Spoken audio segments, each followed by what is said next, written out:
Alright, so let's start off Macintosh with a bang, which Macintosh, if you don't already know, is an event where a bunch of creators like myself and other lovely people get together and make vintage Mac focused content for the YouTubes and the interwebs. And boy oh boy do I have a lot of stuff to contribute and not enough time to really get around to it all. So the reason I say that is because things I had quite planned out and then a bunch of things that happened in quick succession that kind of threw it into chaos. In this case, we've got one of the things that actually threw it into chaos.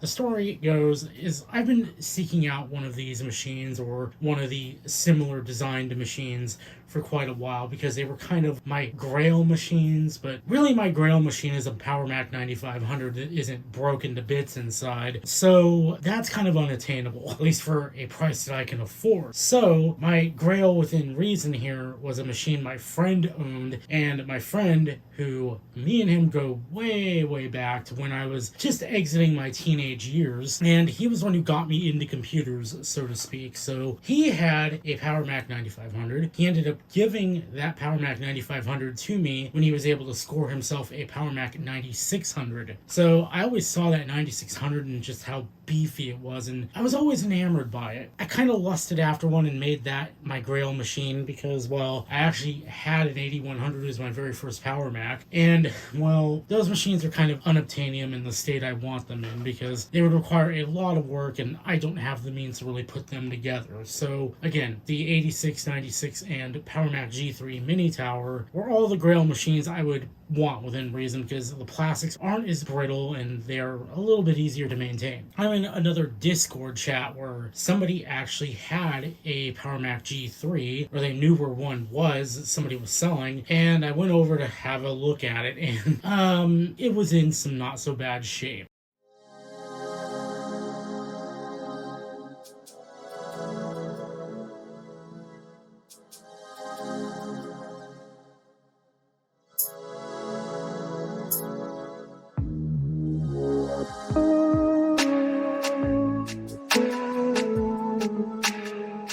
And I paid way too much money for this thing, arguably. It was a grail machine, but I paid too much for it. I mean, I paid way less than you would find one in acceptable condition on the used market around here because I live in California, and California is a place where, unless you go into the rural bits, it's a place where people know what they have to some extent. So trying to find one of these machines is not at all easy. And I know Garth, being the awesome person he was actually keeping his ear to the ground for me to try and find one for a good deal that I could actually afford. But yeah, this one just walked right up. And then another grail machine just walked right up too alongside it for free. That'll get its own content later on. But safe to say, again, this whole thing just derailed everything I had planned because I wanted to take my time before kind of getting to a point where I was like, you know what? I really can't go much farther if I want to quote-unquote do it right. So I'm just going to have to send it at this point. So let's get the thing in frame and we'll talk more about it.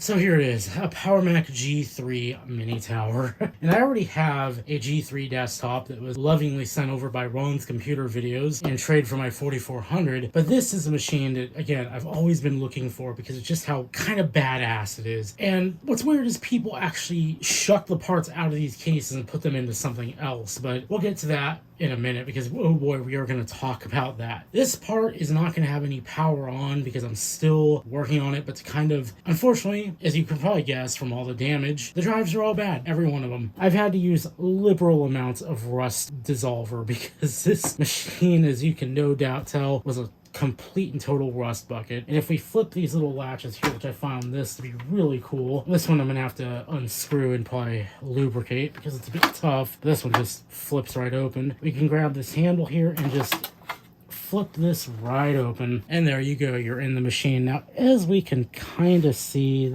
that's no, that's just padding. I was gonna be like, if that's rusting over again, I'm not gonna be pleased. But as you can see, I kind of had to landlord special this thing, because this whole thing in here was just covered in some nasty rust. So what I ended up doing was I put some Loctite, I believe naval jelly it's called, and just put it all over this. I took the motherboard out, of course, and the motherboard looks to have survived, which is very nice. I took everything out, naval jellied the whole thing over, and neutralized all the rust, and I went in with a Dremel and a brush, and I just got as much off as I could, but unfortunately, well, it was becoming too much for me to handle. So I just got a wire brush, went in there and knocked all the extra rust I could get off and spray painted it in just like this. The proper way would be to strip all the plastics off and get everything off, and then spray paint the metal chassis. But unfortunately, I tried to get this back panel off, and the minute I tried one of the clips, it just broke. So in interest of not doing any more damage to this machine, I opted to just leave it be, spray paint it to keep the rust from spreading and getting onto the electronics, and just send it for now. When I do have a little more time, I want to go back and just get this off,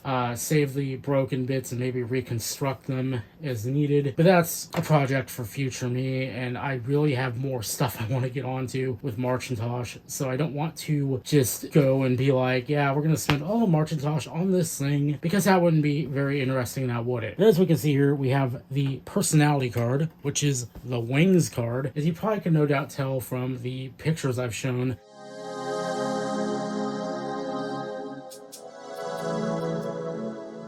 of just how rusted this thing was. The wings card from the outside looked the most badly hit, and I was worried because that's arguably one of the more valuable components in this machine. The wings card is not cheap to get online, so I was going to be very, very, very unhappy if the wings card was destroyed. Thus far, it looks to have survived, because the wings card also has the sound hardware on it, and if the sound hardware were broken or the wings card were completely dead, we wouldn't get a chime out of this machine, and it did chime for me, so very awesome. At least that survived, because otherwise, again, I would be very sad. We have a 233 megahertz G3 processor in here, and I'm probably going to take the G4 out of the desktop, and it's actually sitting in my G3 blue and white right now, because that machine is probably going to get shucked for drives, because I love the G3 blue and white, don't get me wrong, but I don't know, I don't have an attachment to that machine. But we're going to get the drives out and replace all these drives, because again, the optical drive ejects and works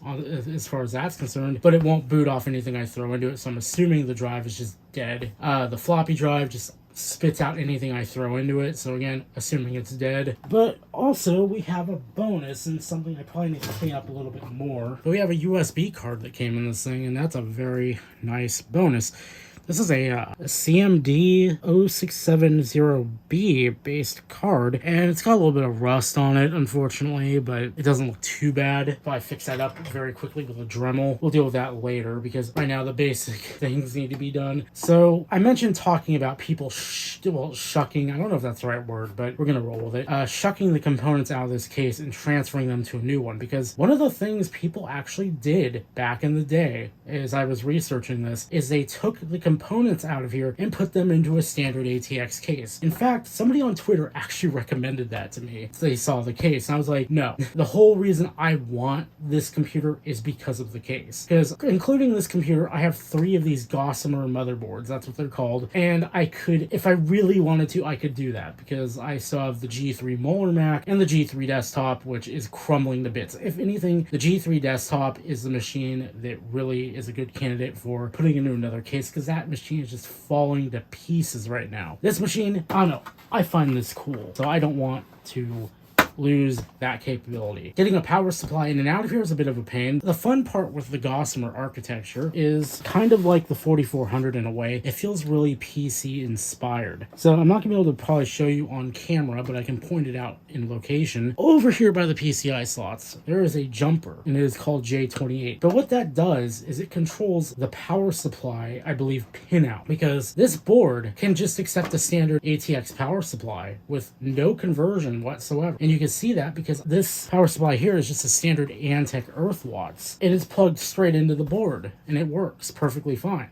So yeah, these boards were very interesting in that they were meant to go into an ATX chassis, I guess, because they're kind of ATX from what I understand. So yeah, really cool, and it saved me a lot of time because the power supply on this thing, it could have worked. In fact, it's still on the shelf behind me somewhere, but it had some rusted components in it and I didn't want to take a chance. So I looked up an ATX conversion, and it turns out with a set of a jumper, you can just plug in any old ATX power supply in this thing and it'll work. I was very happy about that. It saved me a lot of time. But how you can also tell, you can probably see right there next to the floppy connector, there is actually a provision for a PC floppy drive. As UXW Bill would say, this machine is trying to be a real computer. Well, I mean, it kind of is because it does have a floppy drive on it. It's just not the standard one. But very cool. Very interesting architecture here in this machine. Throwing me for a loop, and it's kind of fun to work on, short of all the rust everywhere. Anyway, we are going to go ahead and lever this back down because we need to look at the drives. As we can see, we got some rust all around here. Mostly has unaffected the drives. And I guess, yeah, thankfully the drive caddies are metal and they are unaffected by the rust.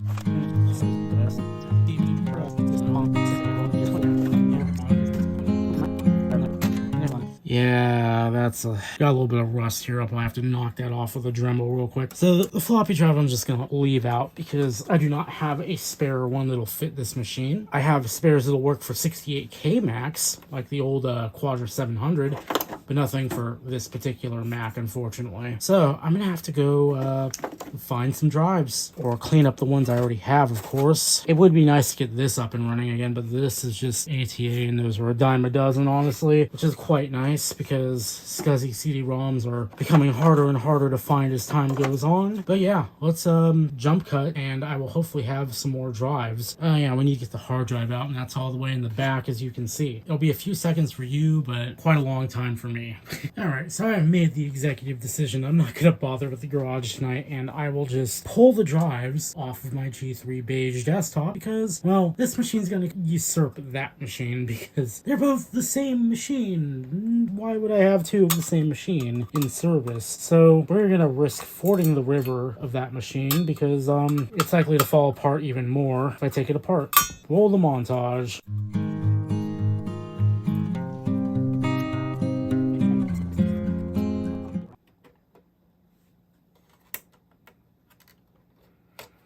Alright, there's that one. Alright, we did it without breaking anything.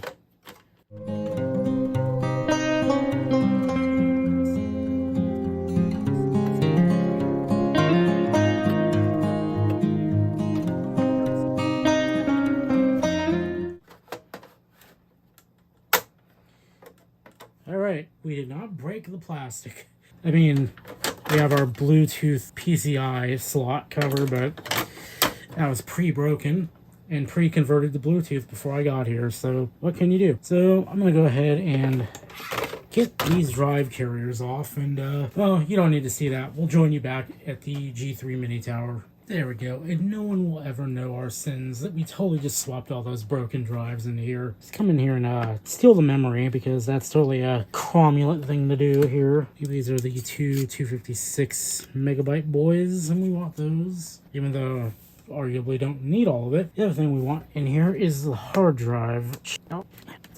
It's really tight fit. Surprised those haven't decided to convert themselves to Bluetooth just yet. But we're gonna go ahead and just grab this, and I'm not sure where these screws are gonna go because unfortunately I do not have, I mean, I could grab the bad hard drive and just swap it in here, but I mean, what's the point? The reason I have the bad drives in here is I do want to attempt reviving them by opening them up and cleaning them out and seeing if that's enough to bring them back to life. But once a hard drive dies, there's really not much you can do to save it. I'll just packing tape these screws to the bracket, and well, this thing will be without a hard drive for right now. Also, as a very quick little detour, I did look back there, and the jumper is in fact still there on these models. So these models can also ATX convert as well if you so pleased, but in our hard drive, it's a 60 gigabyte drive. pretty nice. That's gonna be a huge upgrade for this thing. And well, let's go ahead and put this thing all back together and see if she runs. And it should boot with this. This already has a copy of OS 9 on it, so this machine should just boot if this is all well and good and nothing is completely tanked on that motherboard that I don't know about. So let's switch over to that machine and get it all up and running.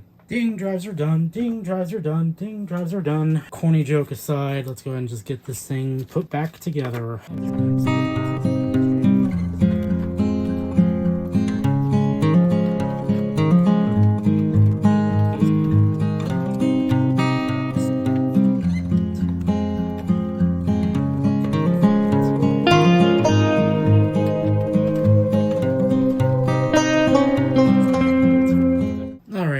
Maybe starting to see the other side here and how and why people may actually want to move this to an ATX case, because holy moly, the cable management of this thing is just a nightmare. I figured out there is a small hole right here so I can pass the useless stuff down here and just hide it away in here. This I may route down here too, because it does have one Molex, and some of you may be wondering, well, what are you doing about the fan that's supposed to go in here? And well, it's a 12-volt fan, so I could probably wire something up to run off of this Molex here, or if I really want to be clever, find a Molex to something adapter, or I'm thinking dumb here, SATA to something, and use one of the otherwise completely useless SATA ports here for something, but that's for later. Right now, I just want to get this machine to a state where it boots up, runs, and that's all I ask of it at this point in time. And because we stuck a drive in here with Mac OS 9 on it, it should just run. Alright, latch it up, and that's another thing you gotta watch out for.